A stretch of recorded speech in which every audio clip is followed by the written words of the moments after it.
Thanksgiving was called off because we can't afford it. I worked late that night. The next day, my cousin posted a story, a big spread, decorations, and a turkey for 20. Everyone was there except me. I stayed quiet. Then Mom texted, "Can you send $2,800 for the mortgage?" I replied, "Ask your guests." I blocked them all. By morning, there were 41 missed calls and one message, "Please, don't do this to us. You won't believe this, but my family, my entire family, celebrated Thanksgiving without me. Not just any Thanksgiving, a full-blown feast at my parents' house, after they told me, straight to my face, that they couldn't afford to host it. And then, the absolute audacity, just days later, they hit me up for nearly $3,000 for their mortgage. That was the moment. That was when I blocked every single one of them. It all started about 3 weeks before Thanksgiving. My mom called, and I immediately knew something was off. You know that voice? That apologetic, I'm about to drop a bomb tone? Yeah, that one. She said, "Sweetie, your dad and I need to talk to you about the holidays." My stomach just sank. She started talking about their finances, how tight things were. "Honey, we just can't swing Thanksgiving this year. Everything's gotten so expensive, and with the mortgage payment coming up, we simply have to cancel." I was sitting at my desk in downtown Detroit, staring at spreadsheets, trying to process this. 26 years of family tradition, just gone. Poof. Because of money. Canceled Thanksgiving. The words felt foreign on my tongue. "Mom," I said, trying to keep my voice steady, "we've done this every year since I was born." She sighed, a really heavy, dramatic sigh. "Believe me, Sophie, this breaks my heart. But between the turkey and all the sides and desserts, we're looking at least $600. We just can't justify that expense right now." She even offered a consolation prize. "Maybe after the holidays, we can do something small, just us." Something about the whole conversation felt off. My parents weren't wealthy, but they were comfortable. Dad's insurance job, Mom's dental office position. They'd always managed to keep their suburban Michigan home and a good life. A full-blown financial crisis seemed totally out of character for them. So I offered, "What if I helped out? I could send you money for the dinner." Her voice immediately turned firm, almost sharp. "Absolutely not.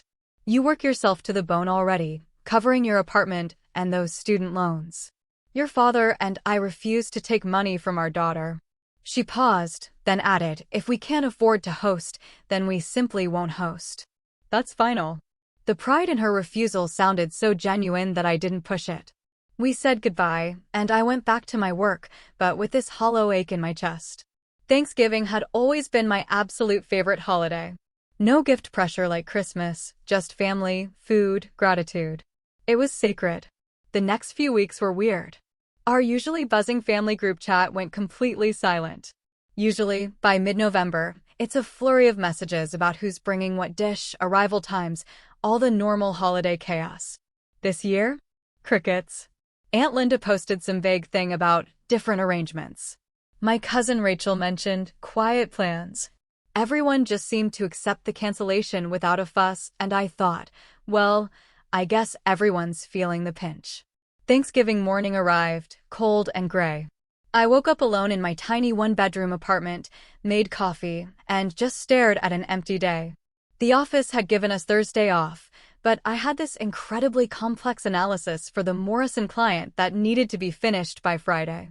I was the only one who truly understood the portfolio. So, instead of celebrating, I put on comfy clothes, filled a thermos, and drove to the empty office building.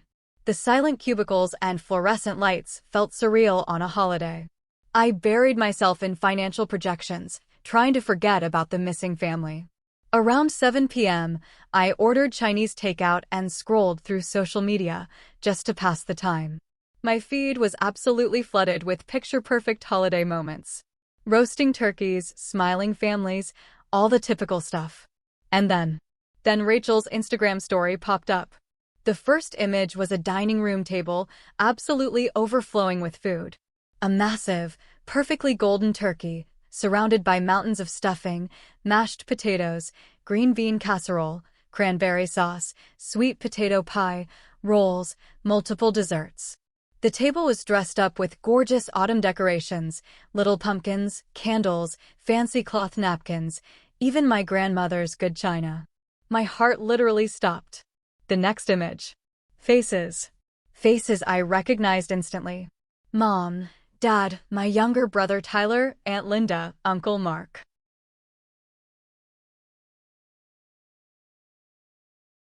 My grandma, right there at the head of the table. Rachel's siblings, Ethan and Sophie, yeah, another Sophie, various cousins, even Mrs. Anderson from next door to my parents' house, who joined us every year. The caption was a punch to the gut, so blessed for family and this incredible feast. Nothing like Thanksgiving with the people you love most. Hashtags. Hashtag Thanksgiving feast. Hashtag grateful family time. I counted them. 22 people in that photo. And the location tag? My parents' house. My heart shattered. Every single person was there. Except me. My Chinese food arrived, but I couldn't even look at it. I clicked through Rachel's story again and again, studying every single detail. The elaborate decorations. The expensive spread. The coordinated, effortless dinner for 22. You don't just throw together a feast like that spontaneously. Someone had planned this weeks ago, all while lying to my face about canceling due to poverty. I drove home in a daze and crawled into bed, my untouched food still on the counter. Friday morning, I submitted the Morrison analysis and spent the day running errands, trying to keep busy, aggressively normal activities just to avoid thinking about what had happened. No one from my family reached out. Not a single, "Sorry we missed you" text. Not an explanation for the blatant lie. Just silence. Then, Friday evening, my phone buzzed. A message from Mom. "Hi, honey. Hope you had a nice, quiet Thanksgiving. Quick question. Any chance you could help us out with the mortgage payment this month? We're $2,800 short, and the payment is due Monday. I know it's last minute, but we're in a real bind here. Let me know as soon as possible, please." I read those words 3 times.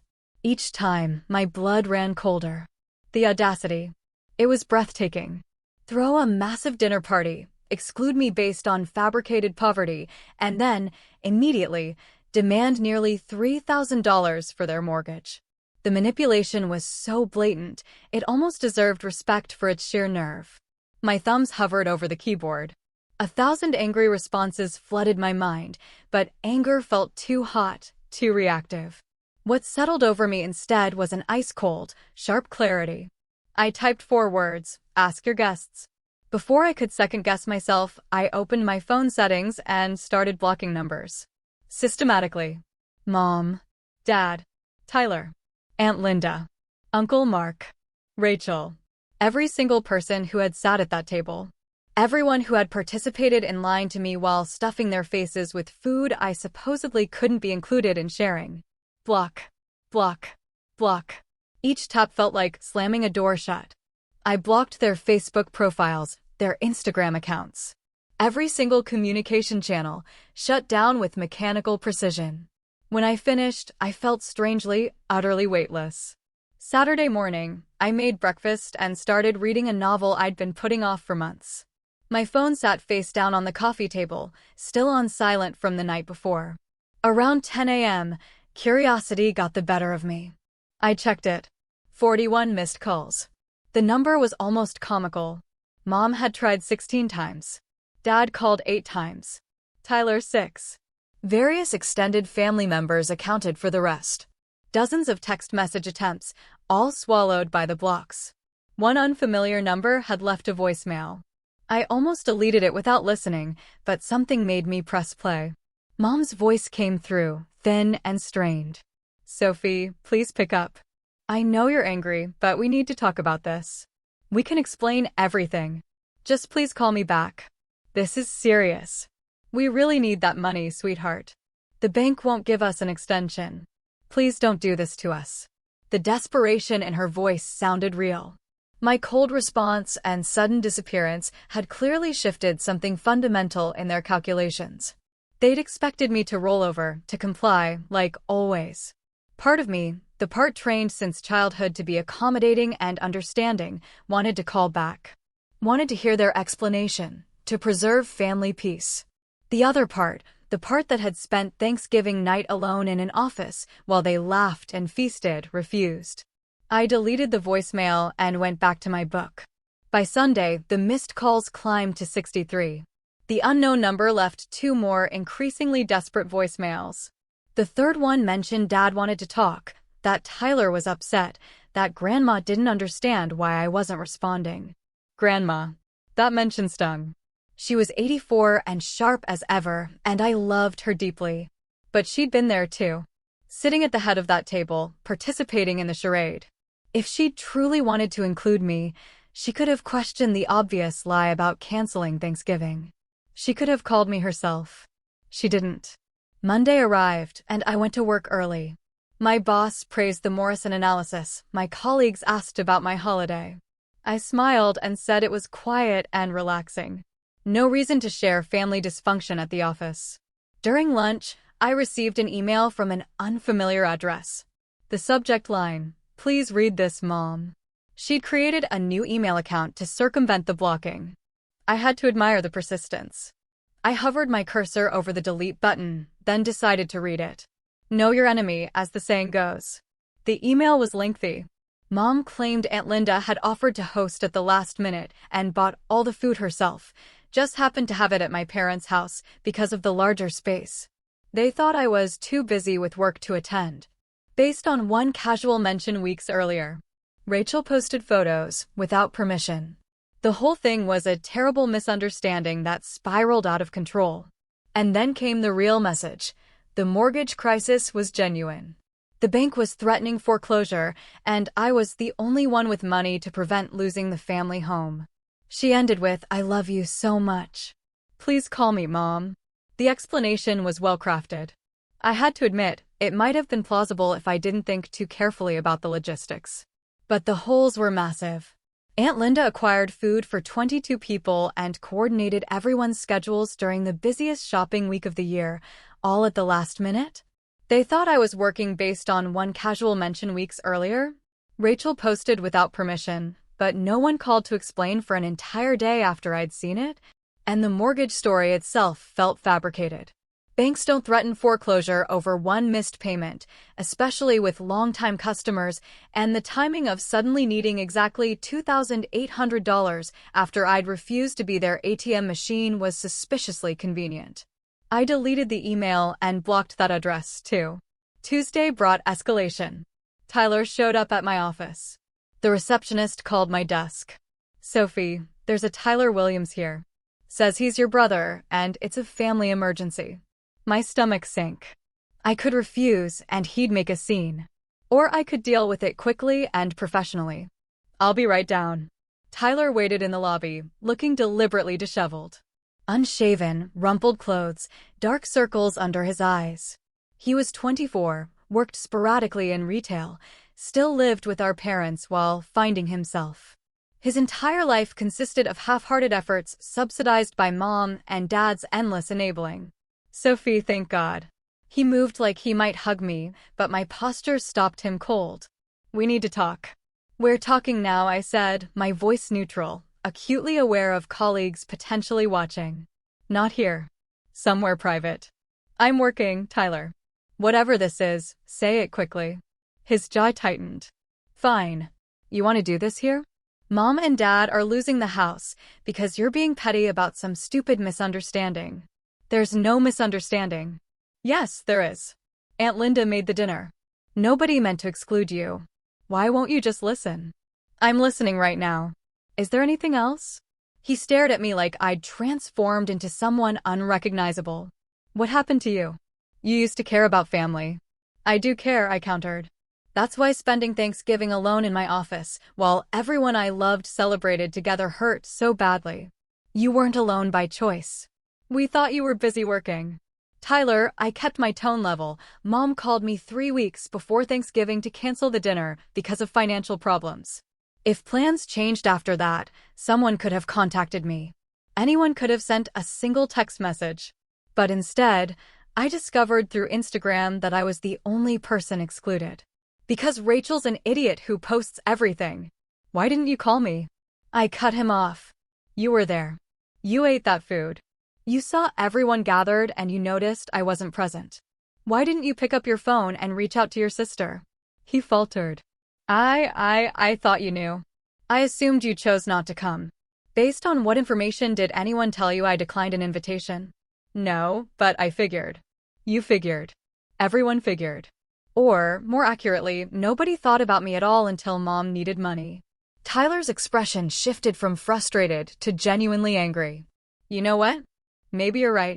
Maybe we didn't think about you because you're so busy with your fancy job and perfect apartment, acting like you're too good for us. You barely visit. You're always working. You judge everyone constantly. So yeah, maybe Thanksgiving was easier without you there making everyone feel inadequate. There it was. The truth. Delivered in a moment of anger, when manipulation wasn't working. I wasn't excluded because of miscommunication. I was excluded because my success and independence made them uncomfortable. My absence was simpler than accommodating my presence. Thank you for your honesty, I said quietly. Now leave before I call security. He left. I made it through 15 minutes at my desk before hiding in a bathroom stall to cry. Then I washed my face, fixed my makeup, and returned to work. Wednesday brought their biggest weapon, Grandma. She didn't call my blocked number or visit my office. Instead, a letter arrived at my apartment in her shaky handwriting. I sat on my couch and opened it carefully, knowing this would hurt. My dearest Sophie, it began. I hear there's trouble in the family, and I want you to know I understand your hurt. But sweetheart, your mother made a mistake trying to protect you from what she thought would be stressful. Her intentions came from love, even if her execution was wrong. As for the mortgage situation, I don't know all the details, but your parents are proud people who wouldn't ask unless they were desperate. I'm 84 years old, Sophie. I don't know how many holidays I have left.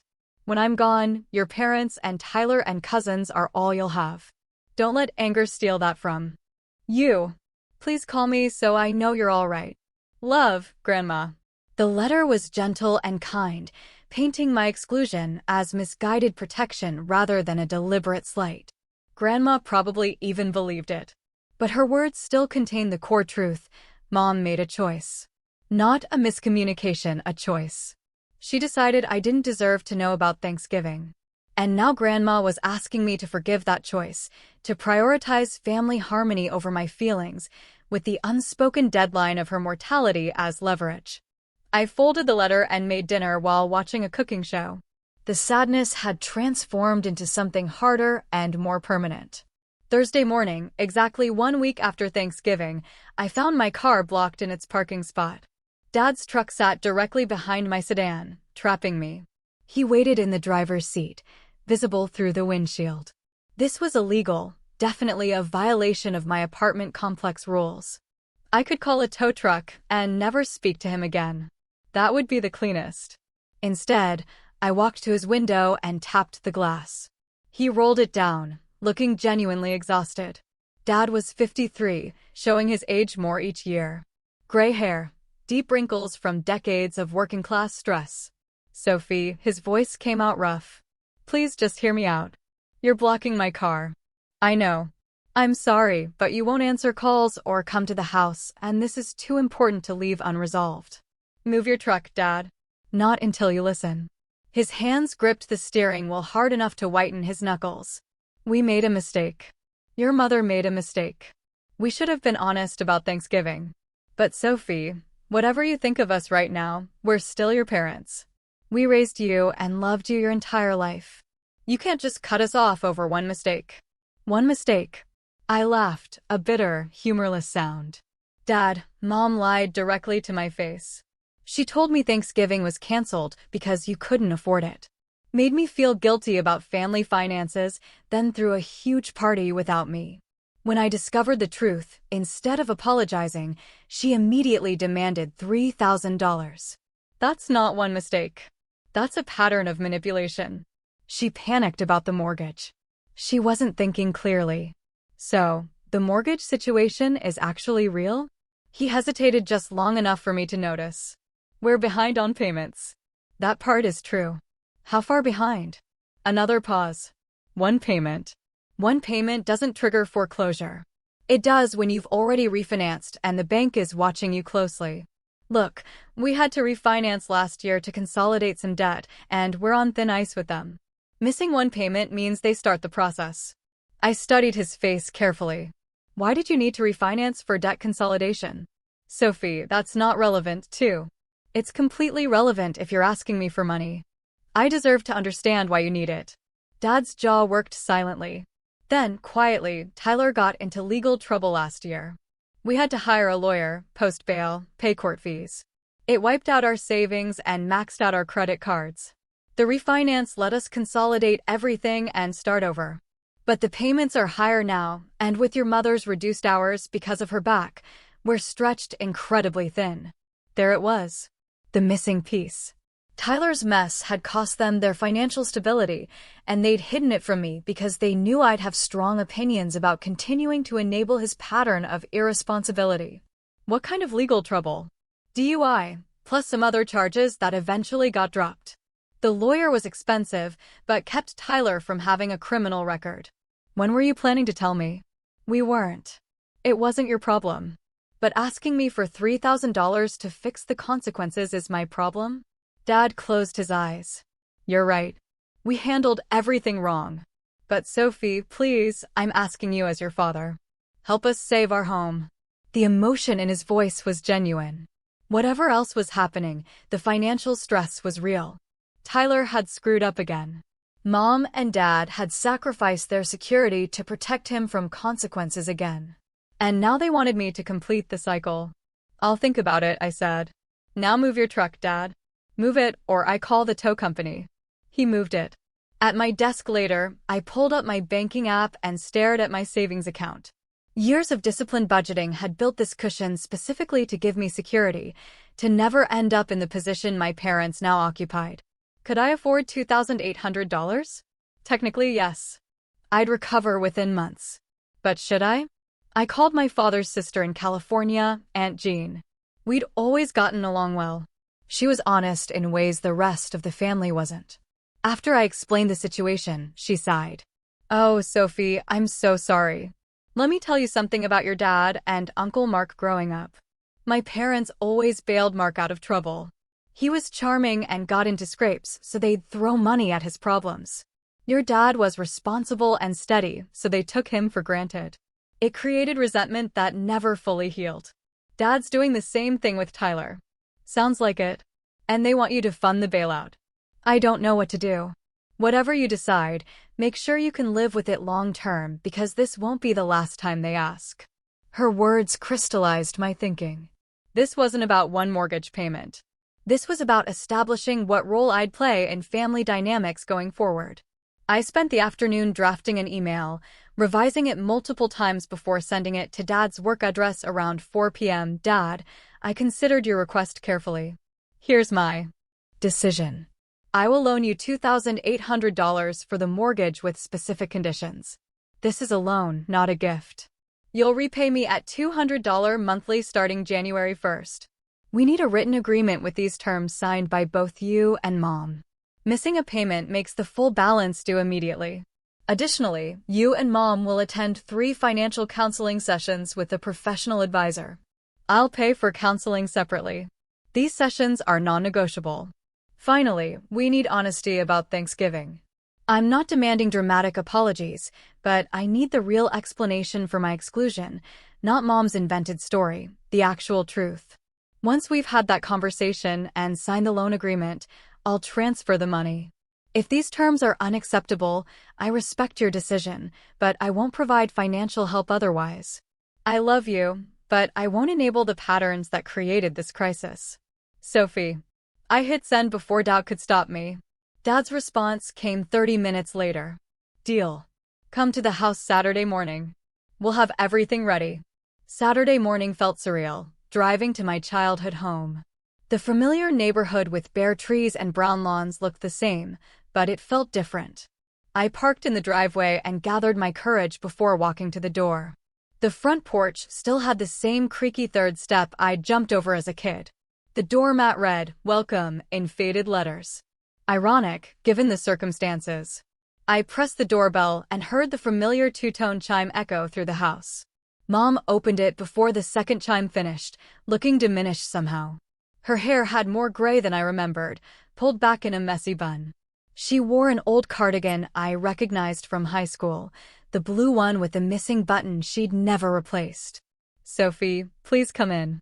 I stepped into the entryway and was immediately hit with the smell of coffee mixed with something else. Cinnamon rolls, maybe. Mom had always stress-baked, and the kitchen aroma confirmed she'd been anxious about this meeting. The house looked different than I remembered. Or maybe I was seeing it through new eyes. The family photos lining the hallway seemed to mock me now. There was one from Thanksgiving 5 years ago, all of us squeezed together, genuinely happy. Another from my college graduation, Mom crying proud tears while Dad's arm draped across my shoulders. Evidence of a family that once included me without question. We moved past the photos into the living room where we'd celebrated countless holidays. The same brown leather couch that had hosted movie nights. The same coffee table with a watering stain from the time Tyler forgot to use a coaster. Dad's recliner positioned in front of the TV, worn in the exact spot where he'd sat for 20 years. Dad stood when I entered, holding several printed pages. He looked nervous in a way I'd rarely seen. "Sophie, thank you for coming. I know this isn't easy." He handed me the printed loan agreement, properly formatted with signature spaces. I took the papers, but didn't sit down yet. The power dynamic felt important somehow. They needed me here more than I needed to be here, and remaining standing reinforced that reality. Mom hovered near the couch, wringing her hands. "Can I get you some coffee? I made cinnamon rolls this morning, your favorite kind." The peace offering was so transparent it almost hurt. Cinnamon rolls wouldn't fix this, but the effort behind them revealed how worried she was about the conversation ahead. "I'm fine, thanks." I glanced down at the agreement, scanning the first page. The legal language was simple but clear, outlining the loan terms exactly as I'd specified. $2,800 principal, repayment at $200 monthly starting January 1st. Late payment makes full balance immediately due. Professional counseling. "Did you have a lawyer review this?" I asked. Dad shook his head. "Found a template online and customized it. If you want to have your lawyer look it over before signing, we understand." The fact that they'd used a real legal template rather than just writing something casual on notebook paper told me they were taking this seriously. They'd realized I wasn't bluffing about the conditions. I moved to the armchair across from the couch, deliberately choosing the seat that put the most physical distance between us while still being in the same conversational space. I sat down and continued reading through all 3 pages carefully. The room fell silent except for the ticking of the old grandfather clock in the corner. That clock had been Grandpa's before he died, passed down to Dad. It chimed on the hour. Every hour. A sound so familiar from my childhood that I usually didn't notice it anymore. But today, each tick seemed louder, marking time we were all wasting by not being honest with each other. Mom finally sat on the edge of the couch, perched there like she might need to jump up any second. Dad remained standing, shifting his weight from foot to foot. The nervous energy in the room was thick enough to taste. I finished reading the agreement and set it on the coffee table. "This looks correct. We'll sign after we talk." Mom twisted her hands in her lap, the same nervous gesture she'd had my whole life. Whenever something uncomfortable needed discussing, her hands would twist and clasp and twist again. I'd seen it when she had to tell me we couldn't afford the expensive college I wanted, when she explained why Dad wouldn't make my volleyball games anymore after he started working overtime. When she sat me down at 16 to talk about Grandpa's cancer diagnosis. "What do you want to know?" Her voice came out small. I met her eyes directly. "Why wasn't I invited to Thanksgiving?" "The real reason, Mom. Not the story you told afterward. Not the excuses about miscommunication or last-minute changes. I want the actual truth about why you called me 3 weeks in advance to lie about canceling, then hosted a full dinner for 22 people without me." The silence that followed felt heavy and suffocating. The grandfather clock ticked. Someone's stomach gurgled. Outside, a car drove past, playing music too loudly, the bass thumping briefly before fading into the distance. Dad cleared his throat like he was going to speak. But Mom raised one hand slightly, stopping him. "Let me," she said quietly. "This is my responsibility to explain."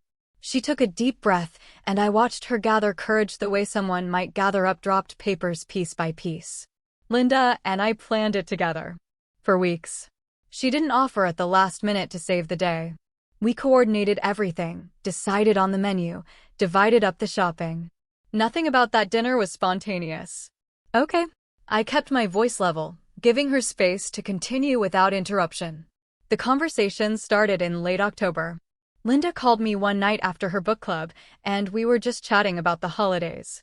She mentioned how exhausting Thanksgiving always felt, trying to make everything perfect, managing all the different personalities and tensions.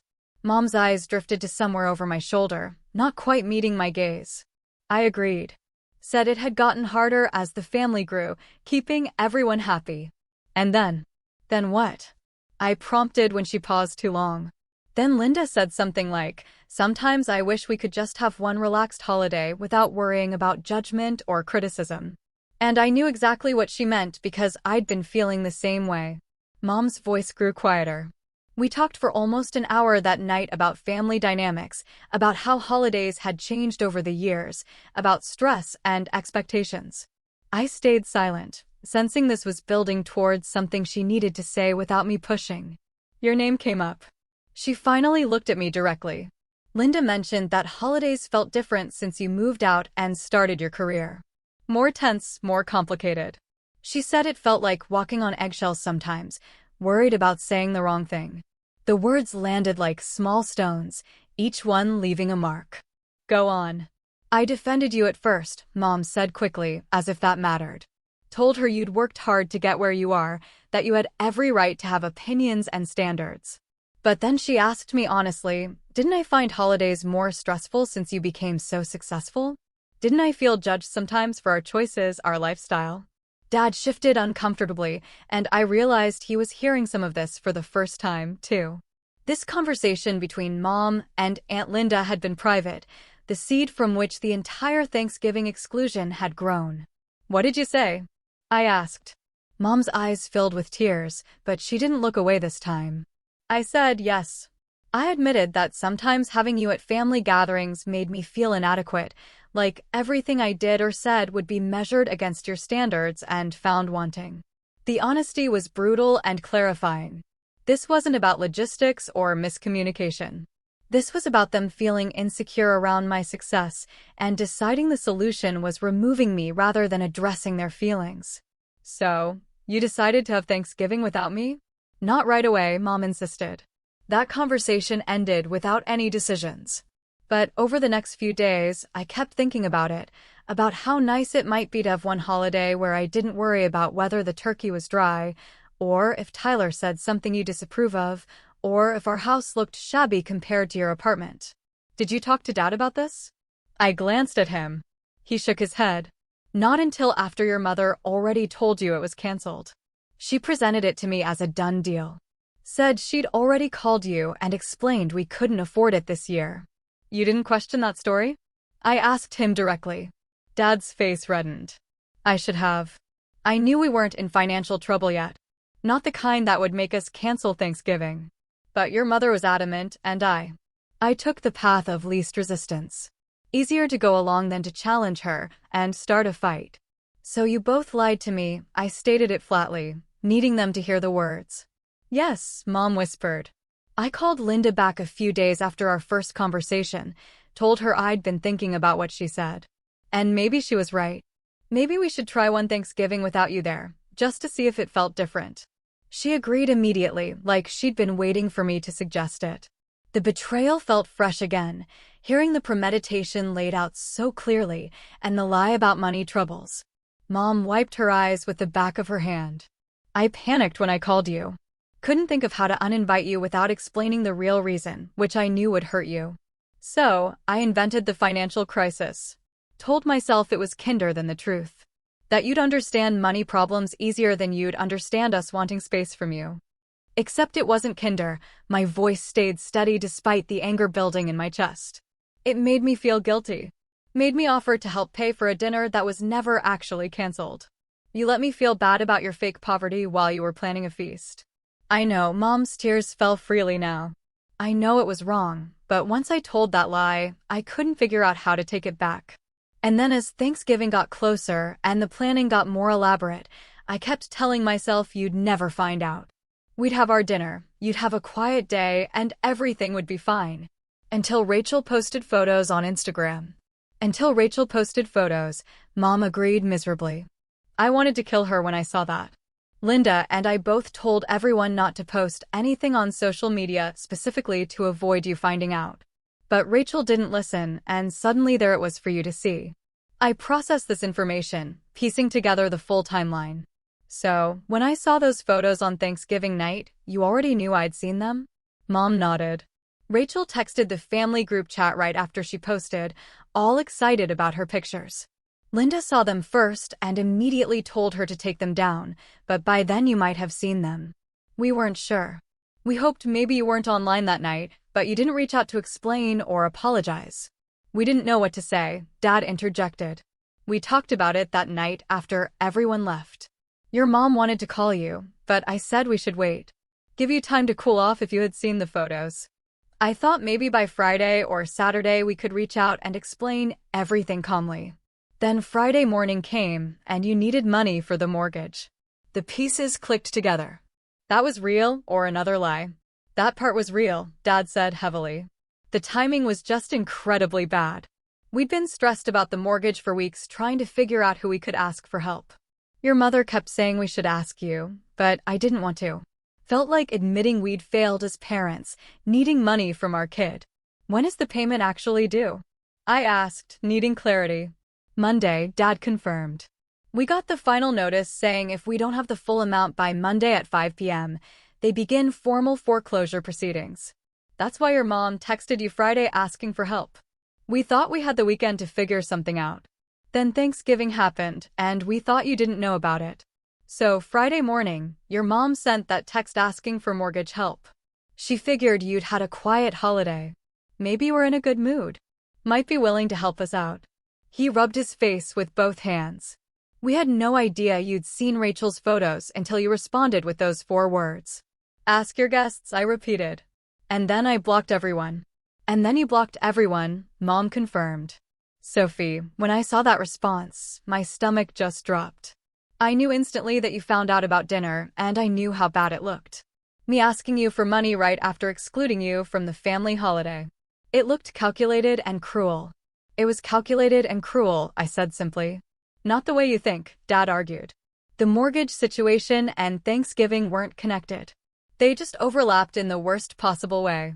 We genuinely needed help with the payment, and the timing of asking you was coincidental, not strategic. I wanted to believe him, but trust was in short supply. Walk me through the mortgage situation. You said it was real. How did you get into trouble? Dad and Mom exchanged a glance, and I saw the moment they silently agreed to tell me everything. Last January, Tyler got arrested, Dad began. The confession hung in the air. I'd suspected something like this, but hearing it confirmed still felt like a punch to the gut. For what? DUI initially. He'd been out drinking with friends, made the stupid decision to drive home, got pulled over 2 blocks from here. Dad's voice carried shame and exhaustion. But when they arrested him, they searched his car and found things they shouldn't have found. What kind of things?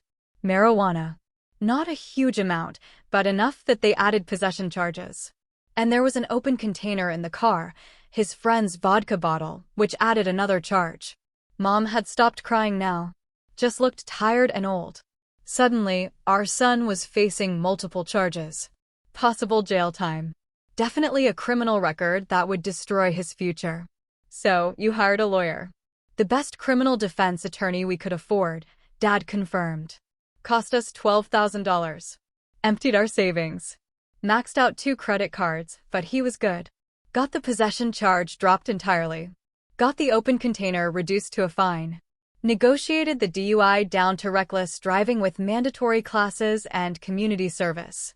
Mom added, Tyler walked away with a misdemeanor and no jail time. No criminal record that would follow him forever. The lawyer saved his future. I processed this information, the timeline clicking into place. So in January, you spent $12,000 on Tyler's legal defense. That destroyed your savings and created credit card debt. Then you refinanced the house to consolidate the debt. In March, Dad confirmed. The refinance paid off the credit cards and gave us a fresh start, but it also raised our monthly mortgage payment by $400. We thought we could handle it, especially once your mother started picking up more hours at the dental office. The catch was the refinance terms were strict because of our credit situation after maxing out the cards.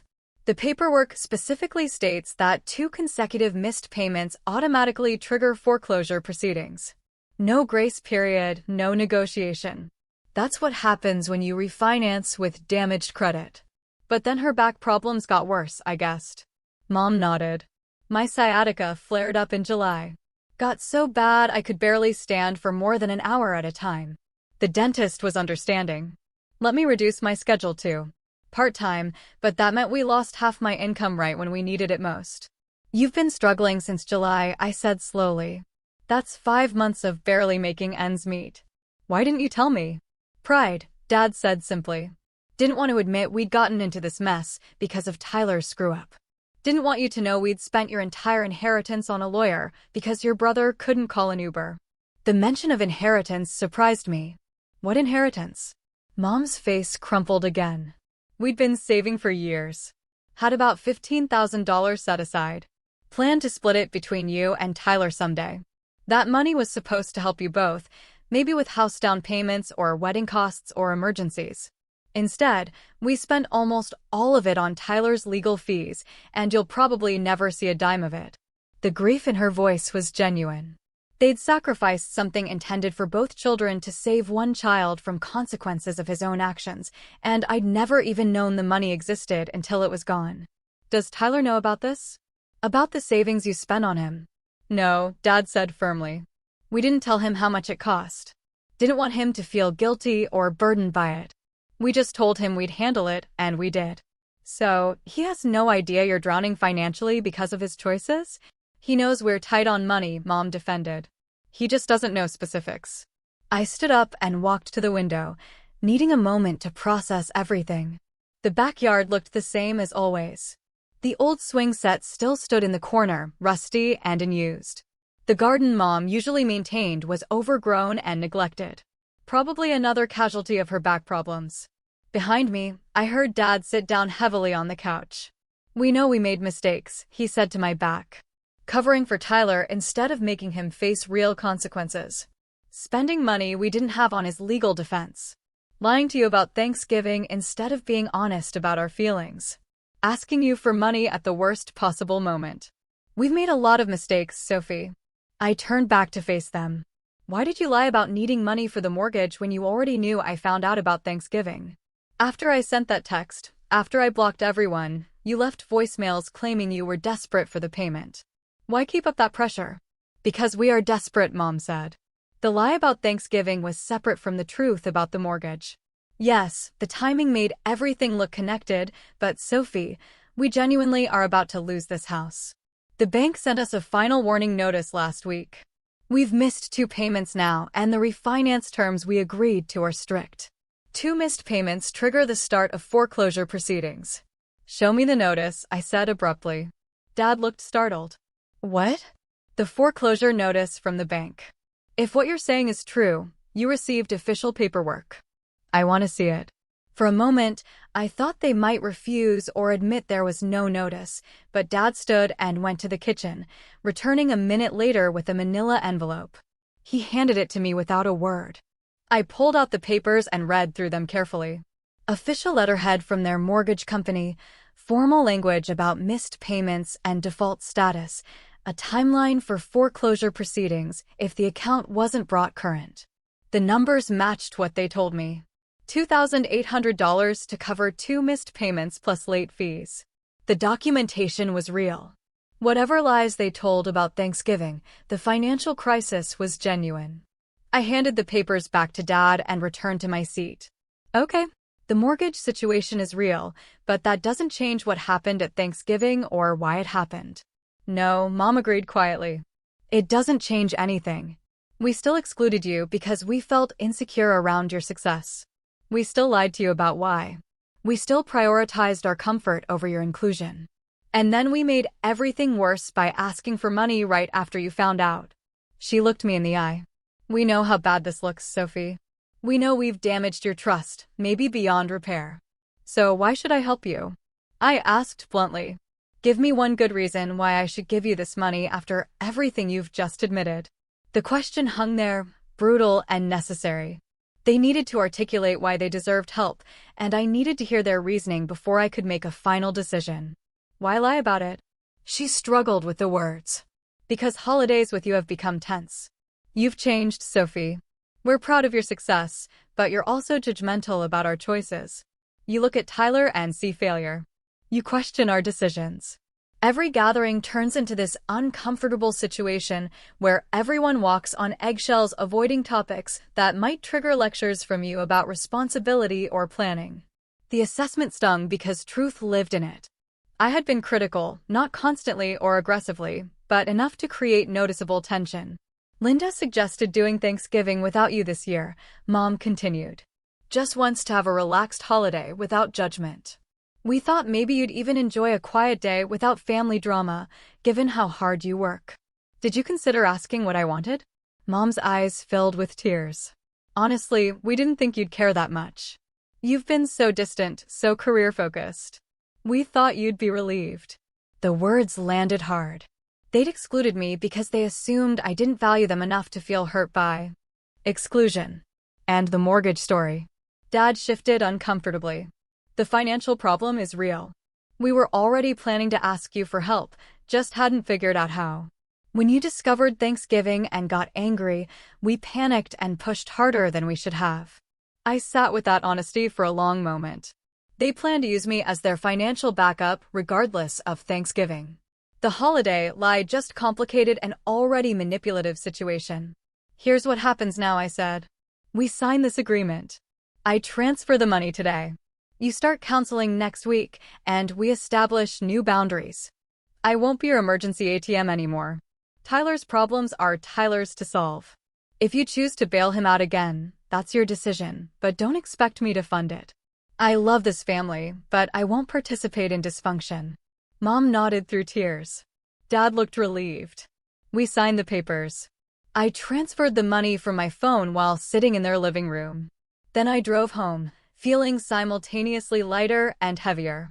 The family group chat eventually reactivated, awkward at first, but gradually returning to normal. Rachel apologized for posting those photos. Tyler avoided me for months. Grandma called to thank me for saving the family. My parents made their first loan payment on January 1st, right on schedule. They attended all 3 counseling sessions. We had Thanksgiving the following year, and I was invited, though the gathering felt different. Smaller, more honest perhaps. I'd learned an expensive lesson about family. Sometimes love requires boundaries more than it requires sacrifice. Sometimes the people who raised you need to experience consequences rather than endless rescue. And sometimes being excluded from a table teaches you more about your own worth than being welcomed ever could. The $2,800 loan got repaid over 14 months, every payment on time. By the time we were even, my relationship with my parents had shifted into something more balanced. Less about obligation, more about choice. We'd all learned that family doesn't entitle anyone to exploitation, and that genuine love survives honest boundaries. Tyler eventually moved out and got a steady job, though whether he learned anything remains questionable. I stopped being the family's backup plan and started being just another member with equal standing. The story of Thanksgiving became family legend, though versions differ depending on who tells it. Mom claims it was all a misunderstanding. Dad credits it with forcing necessary changes. Tyler insists I overreacted. But me? I finally learned to trust my gut. The $2,800 loan got repaid over 14 months, every payment on time. By the time we were even, my relationship with my parents had shifted into something more balanced. Less about obligation, more about choice. We'd all learned that family doesn't entitle anyone to exploitation, and that genuine love survives honest boundaries. Tyler eventually moved out and got a steady job, though whether he learned anything remains questionable. I stopped being the family's backup plan and started being just another member with equal standing. The story of Thanksgiving became family legend, though versions differ depending on who tells it. Mom claims it was all a misunderstanding. Dad credits it with forcing necessary changes. Tyler insists I overreacted. But me? I finally learned to trust my gut. The immediate aftermath of that Saturday morning at my parents' house was a strange mix of relief and lingering tension. Transferring that money felt like pulling a stubborn tooth, painful but necessary. As I drove away, the heaviness I'd felt for weeks lifted a little, replaced by a quiet sense of accomplishment. I had stood my ground.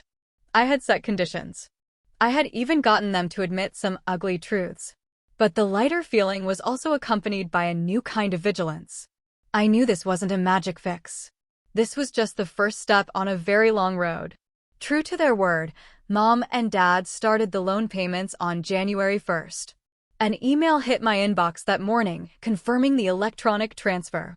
It was crisp, professional, and entirely devoid of any personal message. Just the payment notification. It was exactly what I had asked for, but it still felt cold. That first payment was a test, and they passed. They continued to pass every month, consistently, never late. The counseling sessions were a different beast. I didn't attend, of course, but Mom and Dad would occasionally drop hints. Sometimes, Mom would mention a new communication technique she was trying, usually when trying to get me to agree to something she wanted. Dad once grumbled about all this talk about feelings, but then admitted their counselor had a point about how hiding things from each other wasn't healthy. I could tell they were going, and I could tell it was uncomfortable for them, which was exactly the point. The counselor wasn't just there to help them with financial planning. They were there to help them understand the patterns of enabling and secrecy that had brought them to this brink. The biggest challenge, as I expected, was Tyler. With Mom and Dad now obligated to me for the mortgage, their financial leash on him tightened significantly. His allowances shrunk. His sporadic retail job suddenly became his primary source of income. And he was not happy about it. A few months after the Thanksgiving incident, I got a call from an unknown number. I almost didn't answer, but something made me. It was Tyler. His voice was a blend of anger and desperation. "Sophie, Mom and Dad are being totally unreasonable. My car broke down, and they won't even give me a loan for the repairs. They said I have to figure it out myself." I took a deep breath. This was it. The first major test of the boundary I had set. "Tyler," I said, trying to keep my voice even. I told Mom and Dad that I wouldn't be their emergency ATM anymore, and that includes funding bailouts for your problems. That's a boundary I set, and it's one they're respecting. "But it's my car. I can't get to work without it," he whined. "Don't you care about me at all?" His words hit a raw nerve, but I reminded myself of Dad's confession. "Didn't want you to know we'd spent your entire inheritance on a lawyer because your brother couldn't call an Uber." This was not my inheritance to spend. This was Tyler's consequence. "Tyler, I care about you. But Mom and Dad can't afford to keep bailing you out, and neither can I. You need to take responsibility for your own finances and your own transportation. That's part of being an adult. You're just like them now," he snapped, the desperation giving way to anger. "Judging everyone, acting like you're so perfect." He hung up before I could respond. It stung, but I didn't call back. My gut, the one I was learning to trust, told me I had done the right thing. He eventually figured it out, probably by borrowing from a friend or taking the bus, but Mom and Dad didn't cave. That was a small victory. My relationship with Mom and Dad slowly, painstakingly, started to mend, not in the old way, but in a new, more guarded fashion. We talked on the phone sometimes, but the conversations were different. Less about my life, more about general topics. They never brought up the Thanksgiving incident directly after that first, brutally honest conversation. But the unspoken acknowledgement of it hung in the air, a silent, weighty presence. When they did mention the counseling, it was always with a sigh or a complaint, but they kept going. I saw them less frequently, too. Weekend visits became rarer, shorter. It was a compromise, space for honesty, distance for respect. Aunt Linda and Rachel were a different story. Aunt Linda never directly apologized to me, but she started sending me vague, somewhat guilt-laden messages. "Just thinking of you, Sophie. Hope you're doing well." I'd reply politely, but I never opened the door for a deeper conversation about what had happened. Rachel, surprisingly, was the first to offer something akin to an apology. About 6 months after Thanksgiving, she sent me a long text message. "Sophie, I am so sorry about those photos. I genuinely didn't know the whole situation, and I felt absolutely awful when I realized what I'd done. Mom and Aunt Linda went off on me, and I totally deserved it. I really messed up." It wasn't a full apology for the lie, but it was an apology for her part in exposing it, and that was something. I thanked her for the message, a simple, non-committal reply. It wasn't a full reconciliation, but it was a crack in the wall. Grandma, bless her heart, was the most persistent. She would call me on my unblocked phone number, not to badger me, but just to chat, to check in. She never mentioned the letter she sent, or Thanksgiving directly, but she would say things like, "Your mother is going through a lot, Sophie. And your father, too. They're trying their best." It was her way of advocating for them, without directly asking me to forgive. I understood. My relationship with her remained warm, but now I saw her more clearly, too. I loved her, but I also understood her blind spots, her desire for peace at any cost. She was a product of her generation, where family unity was paramount, even if it meant burying uncomfortable truths. As the months passed and the loan payments continued, a new normal started to settle in. My parents were visibly less stressed, partly because the mortgage was being managed, but largely, I suspected, because the counseling was forcing them to confront their long-standing patterns. They started to make genuine efforts to manage their finances better. Mom picked up a few extra shifts at work when her back allowed it. Dad started looking for ways to cut costs around the house. They were learning, slowly, to stand on their own 2 feet without a financial safety net for Tyler, and without me as a convenient ATM. The approach of the next Thanksgiving was fraught with a quiet anxiety for me. Would they invite me? Would it be awkward? Would they try to pull something similar again? About a month before, I received an official, printed invitation in the mail. It was a simple card, stating the date and time, with a handwritten note from Mom. "We'd love for you to come, Sophie. No pressure, just family. We're keeping it a little smaller this year." The note was short, but it felt genuine. I appreciated the no pressure part. It signaled a new understanding. I called Mom and accepted. "I'd love to come," I said, my voice steady. "But I need to know there's no hidden agenda, Mom. No financial requests, no drama. Just a straightforward holiday." There was a slight pause. "Of course, honey. Just Thanksgiving." It wasn't a full, heartfelt apology, but it was a commitment to honesty, a subtle acknowledgement of the past year's unspoken lessons. The next Thanksgiving was indeed different. It was at my parents' house again, but it was smaller, as Mom had said. Only immediate family, Mom, Dad, Tyler, Grandma, and me. No Aunt Linda, no Uncle Mark, no Rachel or other cousins. The table wasn't overflowing with elaborate decorations, just a few simple fall centerpieces. The food was still good, but it felt like a home-cooked meal, not a lavish production designed to impress. The atmosphere was still a little stiff at first. Tyler was quiet, avoiding eye contact with me. Mom and Dad seemed to be treading carefully, like they were walking on eggshells. But something shifted as the day went on. Without the usual crowd, without Aunt Linda's need for everyone to perform for her approval, the pressure was off. We talked. Really talked. We exchanged pleasantries, discussed current events, and even shared some genuine laughs. Tyler, to my surprise, brought up his new job. He was working at a local community center, helping with after-school programs. It wasn't glamorous, but he sounded genuinely engaged. He even looked at me when he spoke, a tentative offer of connection. Mom and Dad, freed from the performance, seemed more relaxed than I'd seen them in years. They talked about their counseling, about how they were learning to communicate better, even about how hard it was to say no to Tyler sometimes, but how it was making him stronger. It wasn't a full-blown therapy session, but it was honest. It was vulnerable. And I realized that this smaller, more honest Thanksgiving was a direct result of the boundaries I had set and the difficult conversations that followed. The comfort was gone, replaced by something more fragile, but also more real. The final loan payment arrived a few months after that, a day before it was due. This time, there was an email from Mom. It was short. "Thank you, Sophie. We truly appreciate your help. Love, Mom." It was a simple message, but it carried a weight of gratitude and perhaps regret that the previous, business-like payment notifications had lacked. It wasn't an explicit apology for Thanksgiving, but it felt like a quiet acknowledgement of everything, a turning of a page. By then, my relationship with my parents was truly balanced.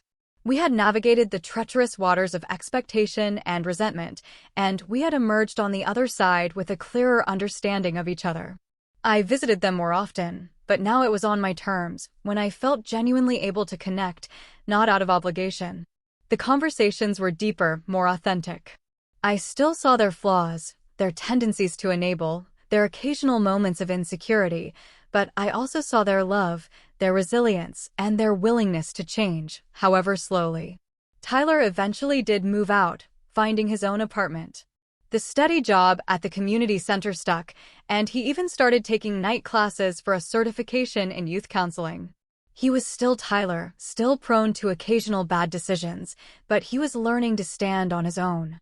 He still didn't like to talk about the Thanksgiving incident, and he definitely still thought I overreacted, but there was a new respect in his tone when we spoke. He knew I wouldn't bail him out, and that, oddly, made our relationship more real. The family legend of Thanksgiving still circulates, as it always will. Aunt Linda still tells her version, focusing on the chaos and misunderstanding. Dad, when pressed, might quietly admit it was a necessary wake-up call. But for me, the story isn't about the turkey or the money or even the lie. It's about finding my voice. It's about realizing that love isn't always about sacrifice and endless giving. Sometimes it's about holding firm, about protecting your own peace, and about demanding honesty. It's about understanding that setting boundaries isn't selfish. It's a profound act of self-love that can, paradoxically, make your relationships stronger, more honest, and ultimately more loving. I learned that my worth wasn't tied to being the family's convenient rescuer, and that true family connection is built on respect and truth, not obligation and quiet resentment. And that, after all the pain, was a Thanksgiving worth remembering.